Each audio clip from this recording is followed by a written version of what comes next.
Sige na. Ano mo na yan? Ito mga tolo, isang MMDA officer ang hinuli ng mga pulis dahil sa pangungutong. Nakahanap ka rin ng katagpo.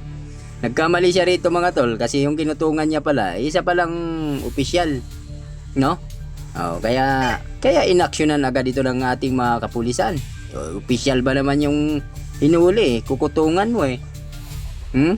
May hangganan din yung mga katarantaduhan yung mga MMDA kayo, no? May mga MMDA kasi dyan na ang hirap pakiusapan. Last time nag-apply kami ng kasama ko dyan sa part ng Maynila. Nag-apply kami as driver kasi nga wala kaming trabaho. Aba, pumunta lang kami sa kanila para magtanong sana kung saan yung lugar na yon.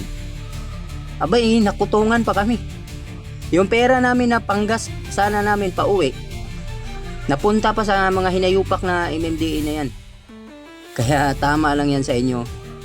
May araw din kayo. At yan, araw mo ngayon. Hindi mo lang isang beses ginawa yan, malamang.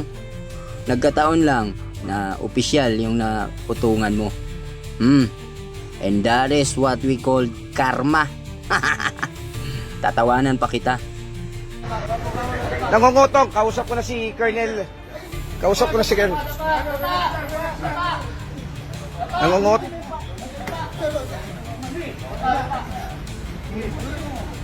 Nangungutong ka, ha? Dahil mo, official pa yung kukutungan mo, ha? Yan. Official pa yung kukutungan mo, ha?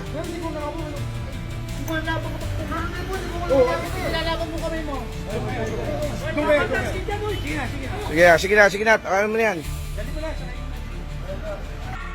Lilinawin ko lang na ang video na ito ay hindi ko nilalahat yung mga MMDA personnel natin, no?